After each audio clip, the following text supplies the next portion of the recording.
የተመጣጠነ ምግብ ለህፃናት እድገት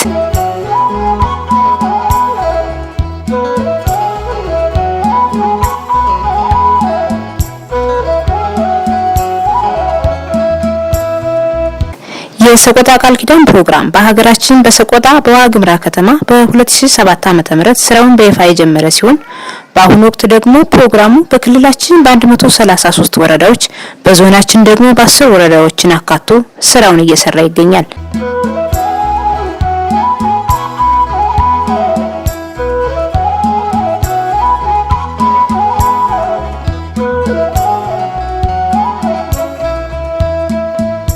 ከነዚህ መካከል በ2018 ዓመተ ምህረት በባሶ ሊበን ወረዳም የፕሮግራሙ ተጠቃሚ ያድርጓል። ስለሆነም በፈረንጆች 2030 በሀገራችን የመቀንጨርና የመቀጨት ችግርን ለማጥፋት በትኩረት እየሰራ ይገኛል። ሆኖም በወረዳችን የፕሮግራሙን ዓላማ ከግብ ለማድረስ በሁለት ቀበሌዎች ላይ 120 አጥቢና ነፍሰ ጡር እናቶችን አካቶ ስራውን እየሰራ ይገኛል።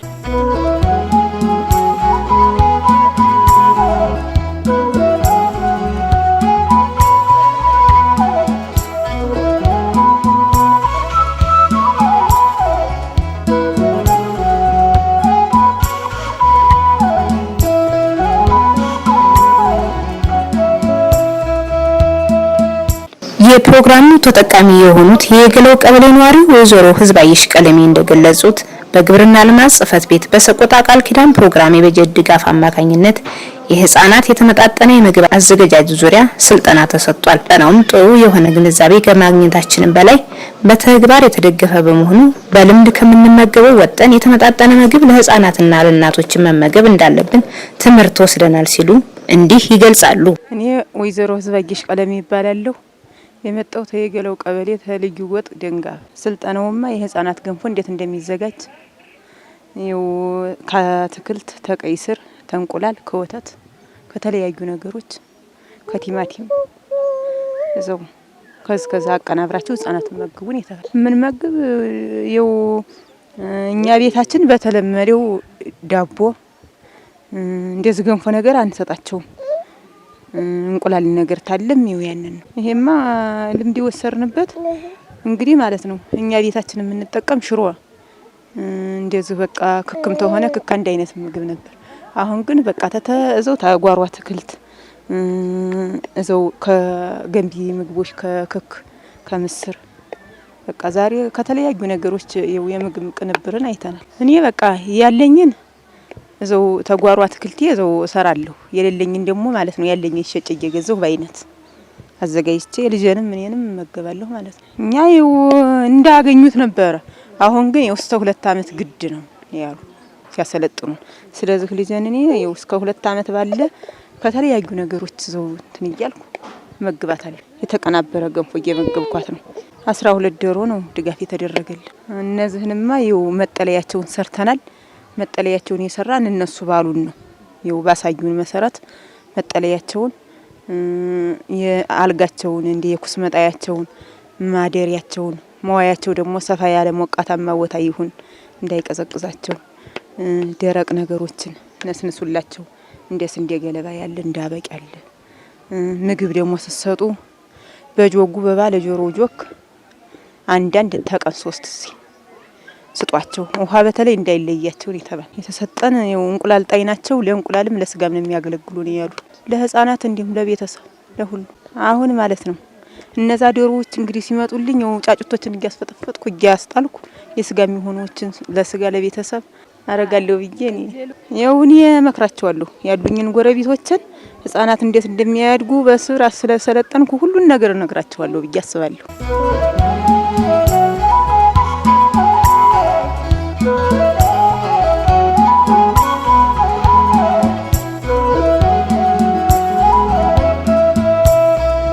በህፃናት የተመጣጠነ ያመጋገብ ዙሪያ ስልጠና ማግኘታችን በጣም ደስተኛ ነኝ። በስልጠናው ያየነው የምግብ አዘገጃጀት እኛ ሁልጊዜ ከምንመገበው የተለየና የተመጣጠነ አዘገጃጀት አይተናል። ይህም ለህፃናት የተመቸና በአካልና በአእምሮ ጤነኛ ሆነው እንዲያድጉ የሚያደርግ ነው። የተመጣጠነ አመጋገብ ለእናትም ለልጅም በጣም ጠቃሚ እንደሆነ ተሞክሮ አግኝቼበታለሁ ሲሉ የልምጭም ቀበሌ ነዋሪ ወይዘሮ ሙሉነሽ ታደሰ እንዲህ ይገልጻሉ። ስሜ ሙሉነሽ ታደሰ እባላለሁ። ቃልምጭም ቀበሌ ነው መጣ። ስልጠናው ከጠበቅነውና ከገመትነው በላይ ያገኘ ነው። በዛ ላይ የተሰጠነው ትምህርትና የምግብ አሰራራቸውና የሚመለከተው የምግብ አሰራራቸውን በሚያምር ሁኔታና ደስ በሚል ሁኔታ ለልጆቻችን በሚመጥን ለኛም ሁሉ በተስተካከለ መንገድ ነው የተስተናገነ። ከዚህ በፊት ቤታችን የምንጠቀመው ያው በተወሰነ ደረጃ ይኖራል፣ እንደ ጎመን እንደ ቃሪያ እንደዛ ነገር ይኖራል። ግን እንደ አይነት ምግብ አላዘጋጀንም። ግን ከዚህ ስልጠና በኋላ አይደለም ለልጆቻችን ለኛ ለራሱ በጥሩ ሁኔታ እንደምናዘጋጅና ለጤና ጠቃሚ እንደሆነ አውቀናል። ልጆቻችን የተመጣጠነ ምግብ መመገብ ያለባቸው ያው እስከሚያድጉ ድረስ ቢያንስ እንኳን እስከ 2 አመት በጥሩ ሁኔታ አመጋገብ ደግሞ ከዚህ በፊት ያለው አይገናኝም። እኛ እንዴት የምንሰጣቸውና ዛሬ እዚህ ያየ ነው የተለያየ ነው። ዛሬ አሁን ብዙ አይነት ይተጨምራል። ይሄ ነው ብለን ለመጥራት በጣም ብዙ ነው። ግን ከዚህ በፊት ብንሰጣቸው የልጆቻችን ያው ሽሮ፣ ገንፎ፣ አጥሚት፣ አትክልት ከተባለ ደግሞ ጎመን እንደ ማንጎ ነው። ዛሬ ግን እዚህ በጣም ብዙ ነገር ነው ያለ። እንደኔ በጣም ይሄ እንደገና ህይወት እንደመስራት ነው የሚታየኝ። ይሄ ማለት ልጆች ማደጋቸው ላይቀር ይችላል፣ ግን በጥሩ ሁኔታ አያድጉም። ይሄ ግን ንጹህ ህሊና ያለው ህፃን እንዲፈጠር ሁሉ ያደርጋል። እንዲፈጠር ሁላ ነው እንደውም እንኳን የተወለደው እኛ ሁሉ ንጹህ ነገር እንድንፈጥር እኛ ጥሩ ነገር ከተመገብ እንድንፈጥር ያደርገናል። ደስ በሚል ሁኔታ ተስተናገርን። ዛሬ ተቋሙ ከዚህ በትልቁ ስልጠና ተሰጠናል። አሁን ቢሆን ከስልጠናችን በኋላ የሚሰጠን አለ። ድጋፍም እንዳለን የሚነግሩን ያበረታቱናል። እኛ ምንም ነገር ባይሰጡንም ይሄ በራሱ በቂያችን ነው ለኛ። ይሄ ለኛ ከምንም ስጦታ በላይ ነው። ከባላንስ፣ ከብር፣ ከዶሮ፣ ከሁሉም ነገር በላይ ነው። ይሄ ለኔ ይሄ ተመችቶኛል። ሌላ ነገር ባልሰጥ ቢችል ቀረብ ያሉ ቤተሰቦች ካሉ እንደዚህ ጎረቤት ቀረብ ያሉ ማልፍባቸው ካሉ ምግቡን እየሰራው እያሳየሁ አስተምራቸዋለሁ። አለበለዚያ ደግሞ በቃልም ቢሆን እነግራቸዋለሁ። ለልጅ አሁን በተለይ ዛሬ እኔ ካየሁት ከሁሉም በላይ የማንጎ ጁስና የብስኩቱን በተለየ ሁኔታ ተቀብያቸዋለሁ። እንደውም ያንን እነግራቸዋለሁ በዚህ መልኩ አድርጌ የተስተካከለ ምግብ ለእናትም ለልጅም ለጽንስም ሁሉ ጥሩ እንደሆነ ተከታትያለሁ።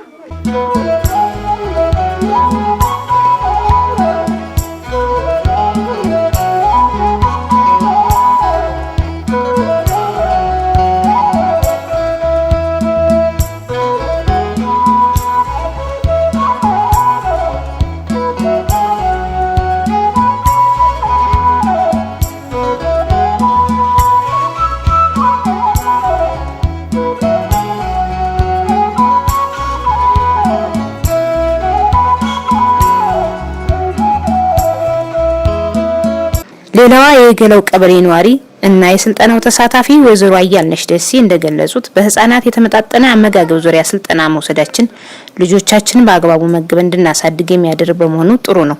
በስልጠናው ላይም የተስተካከለና የተመጣጠነ ምግብ መመገብ ህፃናት እድገታቸው እንዲፋጠን የሚያደርግ የአመጋገብ ስርዓታቸውን ሁሉን ያካተተ መሆን እንዳለበት፣ ይህም ህፃናት አካላቸው የዳበረ ብሩህ አእምሮ እንዲኖራቸው ጤናማ ሆነው እንዲያድጉ 2 አመት እስኪሞላቸው ድረስ አመጣጥነ መመገብ እንደሚገባም በቂ የሆነ ትምህርት አግኝቻለሁ ሲሉ እንዲህ ይገልጻሉ። እሺ መጀመሪያ እድሉ ስለተሰጠኝ አመሰግናለሁ። ስሜ አያልነሽ ድሌ ይባላል። የመጣው ተየገለው ነው። ልዩ ጎጤ ደንጋብ ይባላል። ስልጠናው በጣም አሪፍ ነው። በተጠበቀ ሁኔታ አሳይተውናል። ምግቡንም ተመግበናል። ዞሮ ስልጠናው ተሰልጥነን ምግቡ እንዴት እንደሚሰራ እንዴት መውሰድስ እንዳለብን ህፃናት እንዴት መመገብ እንዳለባቸው ሙቀት ሰጪ ኃይል ሰጪ እንዴት እንደሆነ ከምግቡ በኋላ ደግሞ ምን አይነት አታክልቶች መብላት እንዳለብን ማንጎ፣ ሙዝ፣ ብርቱካን መጠቀም እንዳለብን ከአንዷ ግማሿን መጠቀም እንዳለብን አሳይተውናል። በጣም አሪፍ አድርገው በተለየ ሁኔታ አሳይተውናል። ከዚህ በፊት የምንመገበው የነበረ ቤታችን በዚህ የዚህ ግማሹን ራሱ አንመገብ ነበር። እንኳን እኛ ህፃናትንም በደንብ አንሰጣቸውም ነበር። አሁን ሙቅ እንደዚህ ነበረ። ገንፎ ራሱ እንደዚህ ስናገነፋ እንቁላል አንጨምርበትም፣ ወተት አንጨምርበትም። ዝም ብለን በቃ ያችን ያዘጋጃችንና አስፈጭተን ያችን ብቻ ነበር የምንመግባቸው የምንሰጣቸው። አሁን በተለየ ሁኔታ አሳይተውናል። ህፃናት እንዴት እንደሚያድጉ እንክብካቤዎችስ እንዴት እንደሆነ ጠንካራ እውቀትስ እንዴት እንደሚኖራቸው አሳይተውናል። በተለየ ሁኔታ በጣም አሪፍ አድርገው ነው ያሳዩን። ህፃናት ይኸው 6 ወር ከሞላቸው በኋላ የእናታቸውን ጡት እስከ 6 ወር ከሚሞላቸው የእናታቸውን ጡት ነው በንጽህና መውሰድ ያለባቸው። ከዛ በኋላ ይኸው በልዩ ሁኔታ ገንፎ አዘጋጅተን እንቁላል ወተት ጥሬ ወተት አዘጋጅተን ከዛ በኋላ 6 ወር ከሞላቸው በኋላ በቃ ሳንሰለች ምን ሳንል ማንጎን፣ ሙዙንም፣ ብርቱካኑን፣ ፓፓያ እንደዚህ መስጠት አለብን። ህፃናት ይሄንን ምግብ ሲወስዱ አንደኛ አስተዳድጋቸው በጣም አሪፍ በሆነ ሁኔታ ያድጋሉ። ሁለተኛ ደግሞ የተለየ እውቀት ይኖራቸዋል። ትምህርታቸው ጋር በጣም እውቀት ይኖራቸዋል። ጎበዝ ተማሪ ይሆናሉ። ጥንካሬም በጣም አሪፍ ጥንካሬ ይኖራቸዋል። ጉልበታማ ይሆናሉ ጥንካሬያቸው ማለት ነው። ድጋፉ ተቋሙ አሁን ያደረገልን ግዳፍም የሚደረግልንም በቃ ህፃናት በተለየ ሁኔታ እንዲያድጉ ለኛም ያንን ዶሮም ይሰጡናል፣ ውሎ አበልም ዞሮ ይሰጡናል አለ። የዶሮ ቤትም በተለየ ሁኔታ አዘጋጅተናል። ያንን ባዘጋጀነው ላይ ግብርና ዞሮ እየዞረ አይቶታል። የጎደለውንም ይሄን ስሩ ይሄን ሙሉ ብሎናል። ከዛ በኋላ ያንን በተለየ ሁኔታ የዶሮውን ይሰጡናል። ያንን ዶሮ ሰጠናችሁ ግን እንቁላሉን እየሸጣችሁ ማጥፋት የለባችሁም። ግማሽ ፐርሰንቱ ለህፃናትና ለእናንተ መጠቀም አለባችሁ። የምትሸጡትን ደግሞ ቀጥታ ለህፃናት ቆጥባችሁ ያንን ቀጣይ አመት ወይ በግ ወይ እንትን ከብት አርጋችሁ ወተቱን ማጠቀም አለባችሁ ለህፃናት። ሌሎችን ተሞክሮም እንዲወስዱ እንደኔም የምመክራቸው ነገር ህፃናትን በቃ በተለየ ሁኔታ ማሳደግ አለባቸው። እንዳይቀጭጩም በጣም ትልቅ በሽታ ጋር እንዳይወድቁ በተለየ ሁኔታ ማሳደግ አለባቸው። የህፃናትን የመቀንጨር ችግር ለመፍታት ከማምረት እንደሚጀምርና የተመረተውን ምርት በአግባቡ መመገብ ያካተተ መሆን አለበት። ሆኖም ወረዳችንም ትርፍ አምራች ቢሆንም ህብረተሰቡ ከእርሻ እስከ ጉርሻ ያለው ሂደት መገንዘብና መጋገብ ካጠቃቀም ያለው ችግር ለመቅረፍ ግንዛቤ የማሳደግ ስራ እየተከናወነ ይገኛል። በመሆኑም በግብርናው ዘርፍ አትክልትና ፍራፍሬ እንዲሁም የእንስሳት ተዋጽኦን ማምረት ብቻ ሳይሆን መመገብ እንደሚገባ የሚያሳይ ስልጠና የግንዛቤ ፈጠራ ስራ እየተሰራ እንደሚገኝ የባሶ ሊበን ወረዳ ግብርና ልማት ጽሕፈት ቤት ኃላፊ አቶ ስሜና ሀሙኜ እንዲህ ይገልጻሉ።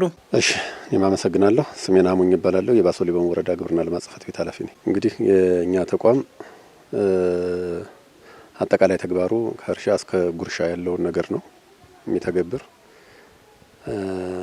አሁን ከዛ አኳያ ከአመራረቱ መጀመሪያ ከእርሻ ስራ እንቅስቃሴ ጀምሮ አመራረቱ ላይ ከተመረተም በኋላ ድህረ ምርት ቴክኖሎጂዎችን ተጠቅሞ ሰብል የሚሰበሰብበትን መንገድ ሰብልም ከተሰበሰበ በኋላ ደግሞ በተለይ ማህበረሰቡ ለገበያ የሚያወጣውን ለገበያ ለራሱ የሚጠቀመውን ደግሞ ከአመጋገብ ጋር ተያይዞ ምን መስራት እንዳለበት፣ እንዴት መመገብ እንዳለበት፣ እንዴት መጠቀም እንዳለበት ሰፊ ስራ ነው የምንሰራው። ከዚህ አኳያ እንደ መንግስትም የምንሰራው ስራ አለ። ፕሮጀክቶችም የሚተገበሩት ተግባር አለ። በተለይ እንደኛ ወረዳ 2 ፕሮጀክቶች አሉ። አንደኛው ኤፍኤስአርፒ የሚባለው የምግብ ስርዓት ማጠናከሪያ ፕሮግራም የሚባል አለ። እሱ ስርዓተ ምግብ ላይ በሰፊው ይሰራል። ሁለተኛ ደግሞ አሁን በዚህ አመት የገባ የሰቆጣ ቃል ኪዳን የሚባል ድርጅት አለ። እሱም ያው ዛሬ እንዳያችሁት አጠቃላይ ከአጠቃቀም ጋር ተያይዞ በተለይ ነፍሰ ጡር እናቶች ላይና ህጻናት ላይ እንደ አገርም እንደ ክልልም ያለብን የስታንቲንግ ወይም ደግሞ የመቀንጨር ችግር ለመቅረፍ ታስቦና ታልሞ በሰቆጣ አካባቢ የተጀመረ ፕሮጀክት ነው። ወደኛ ወረዳም ይሄ መጥቷል። እንግዲህ እንደ አጠቃላይ እንደ ክልል እንደ ሀገርም ስናየው እንደ ክልልም ስናየው በተለይ እንደኛ ክልል ስናየው የመቀንጨር ምጣኔው በጣም ከፍተኛ ነው። ከ41 እስከ 43 አካባቢ ይደርሳል። ይህንን የመቀንጨር ችግር በተለይ በ2030 ዜሮ ለማድረግ ልዩ ተግባር ተሰጥቶት በልዩ ሁኔታ ክትትል እየተደረገ እየተሰራ ያለበት ሁኔታ ነው። እኛም አካባቢ አሁን ምርቱ አይደለም የሚጠፋው አለ በቂ የሆነ ሁሉንም ነገር ሊያመርት የሚችል አካባቢ ነው። ሁሉም ነገር አለ።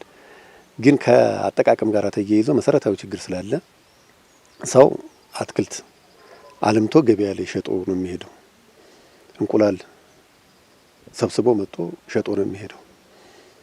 ሌሎችንም እንደዚሁ ወተትና የወተት ተዋጽኦዎችንም እንደዚህ ለገበያ ሊያቀርብ ይችላል። ግን ራሱ ላይ ከመጠቀም ጋር ተያይዞ በተለይ ደግሞ ለህፃናት እንዴት መጠቀም እንዳለባቸው በቂ የሆነ ግንዛቤ ባለመኖሩ እንደኛም አካባቢ ተርፍ አምራች ሆኖ ግን ደግሞ የመቀንጨር አደጋ ያለበት ስለሆነ እሱ ላይ ነው አሁን ስራ እየሰራ ነው ያለን። እንግዲህ ከዚህ አኳያ በተለይ በዚህ አመት በ2 ቀበሌዎች ላይ ነው ስራ የጀመርነው።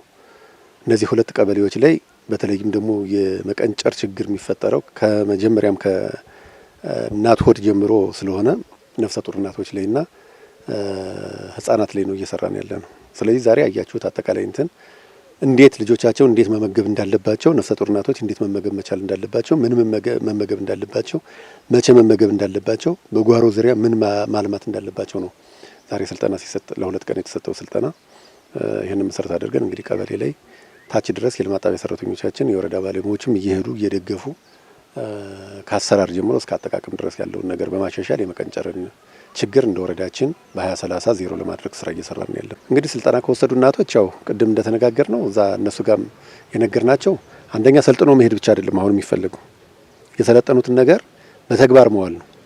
አሁን እኛ በተለይ ከ2016 ጀምሮ ወደዚህ ያሉትን ስልጠናዎች የቲዮሪም የምንሰጣቸው የተግባር ስልጠናዎችም በወጣቶች በሴቶች በእናቶች ላይ የምንሰጣቸው አጠቃላይ ስልጠናውን ከሰጠን በኋላ ተግባሩ ተፈጸመ አልተፈጸመ የሚለውን ነገር እዚሁ ድረስ ሄደን እናያለን፣ ክትትል እናደርጋለን። ስለዚህ አሁን ለነሱም የሰጠናቸው በተግባርም ስልጠናውም በቲዮሪም ወስዶታል፣ በተግባርም ሰጠናቸዋል። በተግባር የሰለጠኑትን ስልጠና መሬት ላይ አውርደው መስራት መቻል አለባቸው። ለምሳሌ አትክልት ዘር እኛ እንሰጣለን ለአንድ ጊዜ። ይሄን አትክልት ዘር እዛው ላይ ጓሯቸው ላይ መተግበር መቻል አለባቸው። አንድ እናት በጓሯዋ ቢያንስ 6 እና ከዛ በላይ የሆነ የፍራፍሬ ተክል ሊኖራት ይገባል። እሱን አዘጋጅተናል እኛ ጋር ያዘጋጀንበት ሁኔታ ስላለ እሱን እንሰጣለን። እሱን ለቁም ነገር አድርሶ ልጆቻቸውን በተገቢው መንገድ መግበው እነዚህ ህፃናት ከመቀንጨር ወጣው አእምሯቸው ብሬ የሆነ ነገ ለሀገርም ለወገንም አስተዋጽኦ ማበርከት የሚችሉ ህፃናት እንዲፈጠሩ ስለምንፈልግ ሴቶችም ወንዶችም በተለይ ስልጠና የተሰጣቸውን ብቻም ሳይሆኑ ስልጠና ከነዚህ ተምረው ስልጠና ያልወሰዱትም ሰዎች ወደ ተግባር ገብተው ልጆቻቸውን የሚመግቡበት እነሱም የሚመግቡበት ትርፍ የሚያመርቱበት ለገበያ የሚያቀርቡበትን መንገድ ማመቻቸት መስራት መቻል አለባቸው። እኛ ደግሞ እናግዛለን የሚል ሀሳብ ነው ያለ። እንግዲህ የማስተላልፈው መልእክት ይሄ ስራ የአንድ ሴክተር ብቻ ስራ አይደለም። በርካታ ሴክተሮች ናቸው እዚህ ላይ የሚሰሩት። በተለይ ሰቆጣ ቃል ኪዳን ላይ የመንግስት በጀት ነው በጀቱ፣ የወረዳ በጀት፣ የክልል እንዲሁም የፌዴራል በጀት ነው። ከዚያ አኳያ ተግባሩ ግብርና ብቻውን የሚሰራው ሳይሆን ግብርና ምርቱን ቢያስመርት ጤና ከጤና አኳያ ስራ ይኖረዋል፣ ከአመጋገብ አኳያ ስራ ይኖረዋል፣ ውሃ ከውሃ አኳያ ስራ ይኖረዋል። ያው እንስሳትና ግብርና ልዩነት ስለሌላቸው ተመሳሳይም ስለሆኑ ኢቭን ኮሚኒኬሽንም ከዚህ ተግባር አኳያ በርካታ ስራዎች ነው ያሉት። የሚሰሩትን ስራዎች ሚዲያ ላይ በመዋል እና ሌሎችንም ስራዎች ነው መስራት ያለ የሚሰሩ ስራዎች አሉ። ሴቶች ጋር አለ፣ ሌሎችም ተቋማት ላይ ስላለ ተባብረን አንድ ሆነን በሞዴልነት የተመረጡ ቀበሌዎችና እናቶች ላይ ወደ 120 የሚሆኑ እናቶች ናቸው። እነዚህ ላይ ስራ መስራት መቻል አለብን። እነዚህ ላይ የምንሰራው ስራ ነገ በሚቀጥለው አመት ቀበሌዎቻችንን አስፍተን ሌሎች እናቶችም ደግሞ ከነዚህ እናቶች ተምረው ለልጆቻቸው ለቤተሰቦቻቸው በተገቢው መንገድ መመገብ የሚችሉ እነሱም ለገበያ የሚያቀርቡት ሀብት ሊያፈሩ ስለሚችሉ መተባበር መተጋገዝ አለብን የሚል ሀሳብ ነው ያለው።